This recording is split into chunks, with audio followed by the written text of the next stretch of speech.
Altaf Salim and Anarkali Marikan. നമ്മുടെ പ്രിയപ്പെട്ട ആരോമൽ and അമ്പലി. നല്ലൊരു കൈഡിയോടെ അവരെ സ്വാഗതം ചെയ്യാം. കൈഡിയോടെ hi Althaf, hi Anarkali. So ഇങ്ങോട്ട് ഓടിപ്പോലെ. അൽതാഫ് ആൻഡ് അനാർക്കലിയാണ് മന്ദാകിനി എന്ന ചിത്രത്തിൽ നിങ്ങൾക്ക് കാണാം മുഖ്യ കഥാപാത്രങ്ങളായി വരുന്നത്. സോ ലോഞ്ച് ചെയ്യുന്നതിന് തൊട്ട് മുമ്പ് ഇവർക്ക് മന്ദാകിനി എന്ന സിനിമയെ കുറിച്ച് എന്തായാലും പറയാനുണ്ടാവും. So Althaf, I request you please speak a few words. Mic അലർജിയാണ്, ഇന്ന് പറ്റൂല, സോറി. ഇല്ല, എനിക്ക് ആകെയുള്ളൊരു സഞ്ജുവേട്ടന് കാശ് തിരിച്ചിട്ടണം, വിനോദിന് അടുത്ത പടം ചെയ്യാൻ പറ്റണം, അത്രേ ഉള്ളൂ. പിന്നെ അനാർക്കലിനെ ഞാൻ ഹ്യൂമർ പഠിപ്പിച്ചിട്ടുണ്ട്. അങ്ങനത്തെ പടങ്ങളായിരിക്കും ചെയ്യാൻ പോവുക. പിന്നെ വേറെ അങ്ങനെയല്ല, ബാക്കി എല്ലാവരും നന്നായിട്ട് വരട്ടെ. പടം വൃത്തിയായിട്ട് വന്നിട്ടുണ്ടല്ലോ.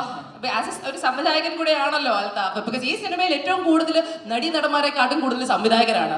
അതെന്താണെന്ന് എനിക്കൊരു ഐഡിയ ഇല്ല. അതെന്താണ് കാരണം ഞാൻ അവിടുത്തെ ചോദിക്കാം. പക്ഷെ നിങ്ങളുടെ എല്ലാവരുടെയും ഒരു ഇൻപുട്ടും ഒരു സഹായവും ഇതിൽ വന്നിട്ടുണ്ടാവും എന്ന് തോന്നുന്നു. പിന്നെ ഒരു ഔട്ട് ആൻഡ് ഔട്ട് കോമഡി ചിത്രമാണ്, ഫൺ ഹ്യൂമർ ചിത്രമാണ്, അങ്ങനെ തന്നെ പറയില്ലേ അൽതാഫ് അല്ലേ? പക്ഷെ ഇയാൾ ലൈഫ് ഇത്രയും സീരിയസ് ആണോ? എന്താ ഇതിങ്ങനെ മൈക്ക് പറ, മൈക്ക് അലർജി അങ്ങനെയാണ്, കുറച്ച് അങ്ങനെയാണ്. പക്ഷെ അങ്ങനെ തന്നെ ഇരിക്കട്ടെ. ബിക്കോസ് ഈ വലിയ വലിയ മഹാനടന്മാരും നടിമാരും അങ്ങനെയാണല്ലേ ജീവിതത്തിൽ. ഇങ്ങനെ നമ്മുടെ ജഗതിച്ചേട്ടനൊക്കെ അല്ലേ സ്ക്രീനിൽ വരുമ്പോൾ നമ്മളെ ചിരിപ്പിച്ച് പണ്ടാരടക്കും. Anarkali, so lovely to see you ഈ ഒരു ചിത്രത്തിൽ, ഈ ഒരു പരിവേഷത്തിൽ. എങ്ങനെയുണ്ടായിരുന്നു മന്ദാകിനി എന്ന ചിത്രത്തിന്റെ യാത്ര? And tell me what you feel about it. നല്ല സുലേഖ മനസ്സിന് ശേഷം ഞാൻ ഫുൾ ഇൻവോൾവ് ആയിട്ട് നിന്ന ഒരു സിനിമ ഇതാണ്. അത് എനിക്ക് ഇവരോടുള്ള ഒരു ബന്ധം കൊണ്ട് തന്നെ എനിക്ക് ഭയങ്കര സ്നേഹമാണ് ഇവരോടൊക്കെ. കാര്യം എന്നെ ഭയങ്കര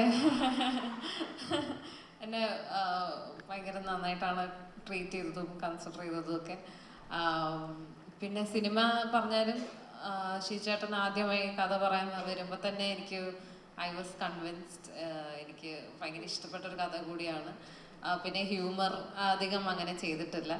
സോ ഞാൻ വിചാരിച്ചു എങ്ങനെയുണ്ടായിരുന്നു ഹ്യൂമർ അൽതാഫ് പഠിപ്പിച്ച ശേഷം വർക്ക്ഔട്ട് ചെയ്യാൻ? എങ്ങനെയാണ് ഹ്യൂമർ ചിത്രം പൊതുവേ ചെയ്യാൻ അത്ര ഈസി അല്ല എന്ന് ഇങ്ങനെ പണ്ട് കുറെ കാലമായിട്ട് കേൾക്കണു. ബട്ട് എങ്ങനെ പുൾ ഓഫ് ചെയ്തു? How was it? അല്ല, അത് എൻ്റെ പെർഫോമൻസ് കൊണ്ടാണെന്ന് അതില്ല, കഥയുടെ ഒരു പോക്കിൽ ഹ്യൂമർ ഉണ്ടായിരുന്നു. അത് ഇപ്പൊ ഞാൻ ഇപ്പം വലിയ അഹങ്കാരം പറഞ്ഞാൽ ശരിയാവില്ലല്ലോ. ഇപ്പൊ പൊതുവെ സിനിമയ്ക്ക് മുമ്പ് കുറച്ച് അഹങ്കാരം വേണമെന്നാണ് അല്ലേ? ഇല്ല, എനിക്ക് പേടിയാ. ശരിയാ, നമുക്ക് അൽതാഫ് ബാലൻസ് ചെയ്തോളും മിണ്ടാതെ. എനിവേ, മന്ദാകിനി എന്ന ചിത്രത്തിന്റെ ഒഫീഷ്യൽ ട്രെയിലർ ലോഞ്ചിന് വേണ്ടി പ്രൊഡ്യൂസറിനെയും ഡയറക്ടറിനെയും ഞാൻ അടുത്തേക്കൊന്ന് സ്വാഗതം ചെയ്തോട്ടെ. ഒരുമിച്ച് നിങ്ങൾക്ക് നിൽക്കാം. ബിക്കോസ്